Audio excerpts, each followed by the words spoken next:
నమస్తే, welcome to Aadan media. నేను మీ జాహ్నవి. ఈ రోజుకి ఆర్టీసీ ఉద్యోగుల సమ్మె స్టార్ట్ అయ్యి 2 రోజులు అయ్యింది. గడువు మాత్రం 4 వారాలు అడిగిండు. మధ్యలో ఇబ్బంది పడేది సామాన్య ప్రజలు, జనాలు మాత్రమే అని అర్థమవుతోంది. సో ఒక్కసారి వాళ్ళ మాటల్లోనే వాళ్ళకి ఇది ఎలా ఉంది అనేది మనం తెలుసుకుందాం. నుంచి వెయిట్ చేస్తారమ్మా? అరగంట నుంచి వెయిట్ చేస్తారు. అంటే బస్సులు వస్తున్నాయా? వస్తలేవు, చాలా తక్కువైనాయి కదా. బస్సులు స్ట్రైక్ చేస్తుండ్రు, బస్సులు వస్తలేవు. చాలా ఇబ్బంది అవుతుంది బస్సుల గురించి. ఇప్పుడు ఆర్టీసీ వాళ్ళేమో స్ట్రైక్ చేస్తుర్రు, ప్రభుత్వం ఏమో వాళ్ళకి ఏం సమాధానం ఇస్తలేదు. మధ్యలో బలయ్యేది ఎవరు అంటారు? మేమే బలయ్యేది. ఇన్ని రోజులేమో గ్యాస్ ప్రాబ్లం చేసిండ్రు, ఆ తర్వాత ఇది చేశారు, ఆర్టీసీ చేశారు, ఇంకోటి ఇది చేశారు, ఎన్నో చేస్తున్నారు. మా గురించి మాకే ఇబ్బంది అవుతుంది కదా. ప్రభుత్వం అయినా ఎవరైనా సామాన్యులని పట్టించుకుంటలేరని అంటారా? మీరు ఎట్లా అంటారు? ఎందుకు వాళ్ళు కూడా ఇంకేదో ఆలోచన చేస్తుండ్రు, పట్టించుకుంటున్నారు కానీ ఏదో ఇది చేస్తుండ్రు అంతే. మరి ఏం చేస్తారో ఈ ప్రభుత్వం, కానీ ఏం చేసినా కానీ మాకే ఇబ్బంది అవుతుంది. వాళ్ళకి ఏమి ఇబ్బంది అయితే లేదు, వాళ్ళు మంచిగానే ఉన్నారు. మాలాంటి వాళ్ళకి ఎక్కడికి వెళ్తున్నారు? ఏ పని మీద పోతుండ్రు? ఇట్లా ఎండలో మరి ఇంతసేపు ఇక్కడ వెయిట్ చేసి సికింద్రాబాద్ పోతున్నాను, ఒక్క బస్సు కూడా లేదు. ఎంతసేపు ఎండ కొడుతుంది కదా, మరి ఎండతో మీరు మరి ఏం చేస్తాం? వాళ్ళు పట్టించుకుంటే బాగుంటుంది కానీ పట్టించుకుంటలేరు, ఏం చేస్తాం మరి. మేడం గంట అయింది మేడం. గంట అయిందా? అసలు బస్సెస్ రావట్లేదా? 18 లేవు మేడం, 219 ఉన్నాయి. అన్ని ఒకటే బస్సెస్ వస్తున్నాయి. అన్ని ఒకటే వస్తున్నాయి. మాకు చాలా ఇబ్బంది అవుతుందండి. చాలా అంటే చాలా ఇబ్బంది అవుతుందండి. అసలు మొత్తము సికింద్రాబాద్కి వేసాడు, బస్సులు మొత్తం సికింద్రాబాద్కి వేసాడు. మరి ఇప్పుడు 218 కూడా కొన్ని వేయాలి కదా. మేము కష్టపడుతూ ఇక్కడ మైత్రివనం వరకు వచ్చాము, ఇక్కడ ఆగిపోయాము. డ్యూటీకి టైం అవుతుంది, అక్కడ వెళ్తే అబ్సెంట్ వేస్తారు. మేమేమో మానకూడదు, గవర్నమెంట్ ఎంప్లాయీస్ డ్యూటీ మానకూడదు. మరి ఎలా మా పరిస్థితి? 218 కూడా కొన్ని వేయాలి, లేదంటే సమ్మెకి వాళ్ళని పిలిచి వాళ్ళకి కూడా న్యాయం చేసేసి మా అందరికి బాగుంటుంది జనాలకి.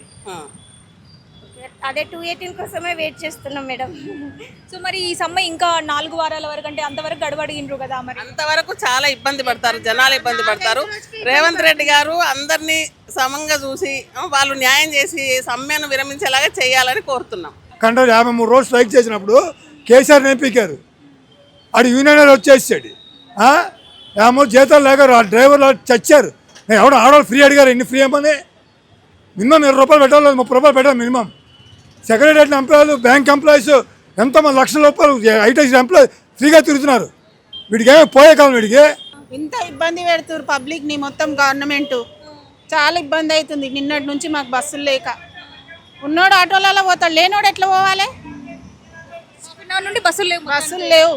వచ్చిన దాంట్లో మరి ఫుల్ రష్ చూస్తున్నారు కదా మీరు.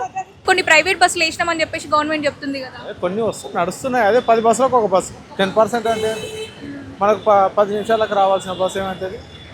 ఒక గంటన్నర అవుతుంది, గంటన్నర అవుతుంది. గంటన్నర కంటే మనకి కష్టం. ఇబ్బంది అనిపిస్తలేదా ఎండలో? ఎందుకు అనిపించదు? ఖచ్చితంగా ఇబ్బంది, అందరికీ ఇబ్బంది.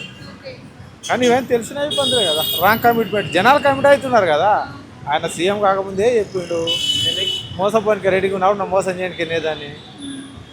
ఆర్టీసీ వాళ్ళు వీళ్ళు తిప్పలు వాళ్ళు అంతే బలి కావాల్సింది. ఆర్టీసీ వాళ్ళకి కూడా వాళ్ళకి ఉద్యోగం విలీనం అవుడు, జీతాలు వాళ్ళకి ఇంపార్టెంట్. వాళ్ళని కూడా మోసం చేసిండు కదా. వాళ్ళకి కమిట్మెంట్ ఇచ్చిండు, కంపల్సరీ చేస్తారు, ఆంధ్రలు చేసి ఇక్కడ చేస్తారన్నారు. ఇవన్నీ మోసం చేసే ఆలోచనలు, మోసం చేసే మాటలు. దానిలో వాళ్ళు బలయ్యారు, పబ్లిక్ బలవుతారు అంతే. ఆర్టీసీ వాళ్ళు బలయ్యారు, పబ్లిక్ బలవుతారు. క్లియర్ అది అంతే. ఇక ఆయన సీఎం కాకముందే చెప్పిండు. దీనికి పరిష్కారం ఏమవుతుంది? పరిష్కారం జనాలు రియలైజ్ కావాలి, వాళ్ళని లాభం లేదు. ఈ రాంగ్ కమిట్మెంట్ ఇచ్చినప్పుడు మంచిదా కాదా అనేది జనాలు రియలైజ్ అవ్వాలి. జనాలకు అన్నీ ఎవరు శుద్ధపూసారు గారు, జనాలే అవలగాలి ఫస్ట్. అవలగాళ్ళని ఎన్నుకుంటారు కాబట్టి. ఆయన రాంగ్ కమిట్మెంట్ ఇచ్చిండు, ముందే చెప్పిండు. అవన్నీ సాధ్యం కాని దాంట్లకు జనాలు కూడా ఒప్పుకోవద్దు. ఆయన కూడా కమిట్మెంట్ చేస్తా అన్నాడు, చేయనప్పుడు కంపల్సరీ చేస్తారు. ఇక వాళ్ళకి వేరే సోర్స్ లేదు కదా, ఏది ఆర్టిస్ట్ వాళ్ళకి. వాళ్ళు రెగ్యులరైజ్ చేస్తున్నప్పుడు చేయాలి, చేయనప్పుడు వాళ్ళు చేస్తారు. వాళ్ళు తిప్పలు వాళ్ళని నుంచి వెయిట్ చేస్తారు. హాఫ్ అన్ అవర్ అయింది. సికింద్రాబాద్ బస్సులో ఇక్కడికి వచ్చా, హాఫ్ అన్ అవర్ అవుతుంది. నేను హాస్పిటల్ వెళ్ళాలి. బస్సెస్ లేవా మరి? బస్సెస్ ఏం లేవు మాకు. పంజగుట్ట వైపు కూడా బస్సెస్ లేవు. 10 నుంచి ఏమో 6 వరకే వెళ్తుంది కదా. అంటే 10% బస్సెస్ వేసినాము అన్ని రూట్లకి అన్నట్టు లేదు, అన్ని సికింద్రాబాద్ బస్సెసే వస్తున్నాయి. వేరే రూట్ బస్సెస్ కూడా ఉండాలి కదా. ఇప్పుడు డ్యూటీ టైం అయింది, టైంకి వెళ్ళాలి, ప్రాబ్లం అవుతుంది కదా. సో మరి మీరు ఏం చెప్పాలనుకుంటున్నారు రేవంత్ రెడ్డికి కానీ? యాక్చువల్లీ ఇప్పుడు బస్సెస్ వాళ్ళకి శాలరీస్ ఇవ్వలేదంట, మొన్న అనుకుంటే చెప్పారు. శాలరీస్ ఇవ్వకపోతే ఎవరికైనా ప్రాబ్లమే కదా మామూలుగా.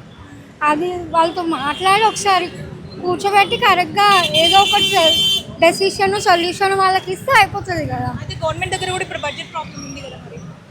ఫ్రీ బస్సెస్ పెట్టమని మేము అడగలేదు కదా అండి. ఫ్రీ బస్సెస్ తీసేసి మనం అది చాలా ప్రాబ్లం అవుతుంది. ఫ్రీ బస్సెస్ పెట్టి చాలా ఏం అవ్వట్లే అనుకుంటున్నారు కానీ ఫ్రీ బస్సెస్ వల్ల సగం ప్రాబ్లం అవుతుంది. ఓకే. సో ఫ్రీ బస్సెస్ తీసేసి నార్మల్గా బస్సెస్ రన్ చేసినా పర్లేదు. పర్లేదు.